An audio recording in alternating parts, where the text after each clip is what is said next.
Hi everyone, Comic Reviewer here. This time reviewing on issue 1 of Transformers Shattered Glass. Now, as you know, the IDW series of Shattered Glass is a 5 or 6 part miniseries, which is meant to be based on the popular concept Shattered Glass, that is meant to feature evil versions of Optimus Prime, Prowl, Bumblebee and that, and good versions of Megatron, Starscream, Shockwave, as well as other characters, and was explored in the Transformers Timeline comics. So the cover mainly has the evil version of Blur running speedfully, and let's go on the story. It starts off with Shattered Glass Blur bringing in parts of Shattered Glass 6-shot all the way back to Goldbug's territory and trying to get spare parts. Goes in with everyone saying, You body scrappers looking for new appliance? Blur? Hey, Blur, let us know what kind of mood he's in.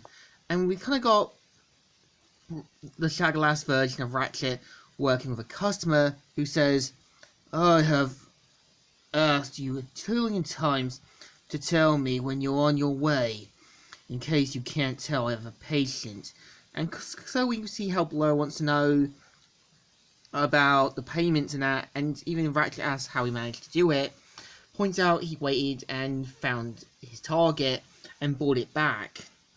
And says, if it was just me running circles around these titanium turkeys, would have loved it.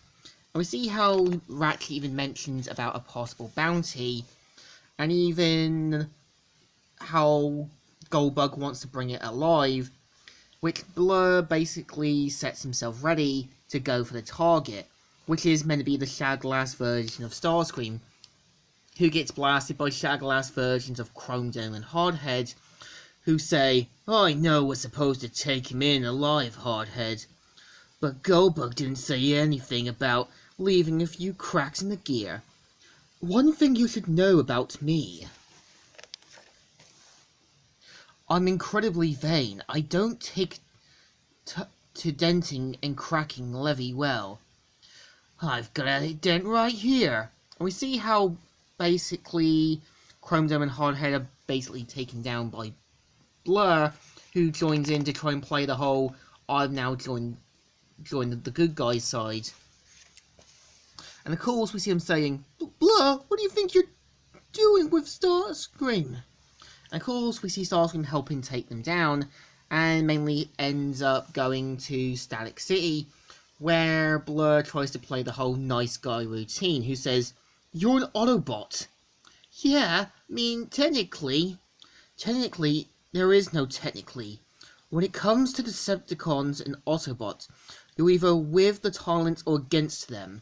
And we see how Blur mentions how back in his younger days he joined the bad guys, even mentions the other territories, ones with Goldbug, Prowl, and Optimus Prime, and even mentions about his days at the war, how he felt responsible for joining the bad guys, and even mentioning how he felt responsible for so many deaths. And of course, we see how Starscream slowly sees through the ruse, and starts to kind of pretend to buy into it. And of course, we see them going to a more volcano-like area, where Blur thinks his manipulation game worked, but of course, Starscream sees through it and says, That's far enough, Autobot. And of course, we see how Blur's plans failed, and saying, Blur, please, I just want peace. Let me help you. Don't let my deceptively good looks fool you. I'm always tricky around Autobots. Ha! Don't flatter yourself, Screamo.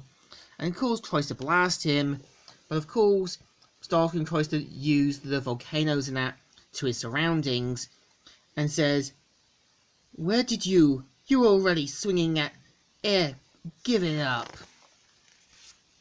So of course tries to blast down Starscream, tries to go super fast, but of course the molten lava consumes Blur, with Starscream saying, Blur, the fastest body scrapper of them all. Fastest being on Cybertron.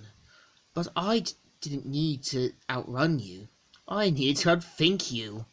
And of course, ends up getting moltened. And Blur ends up being a smoldering pile of rubble with Starscream sort of leaving off to find Megatron. And the cover has the shag-glass version of Megatron in a kind of depressed setting. And yeah, this is the story. So issue 1 is pretty good. I think it's a shame that IDW couldn't do this as a 4-on series, much like the IDW comics of Beast Wars, as I think there's a lot more opportunities to do with Shattered Glass and give a newer and fresher take from the old concepts of Q1. So I think this issue definitely still deserves a thumbs up. Still good, and still alright. So, Comic Reviewer here, signing out.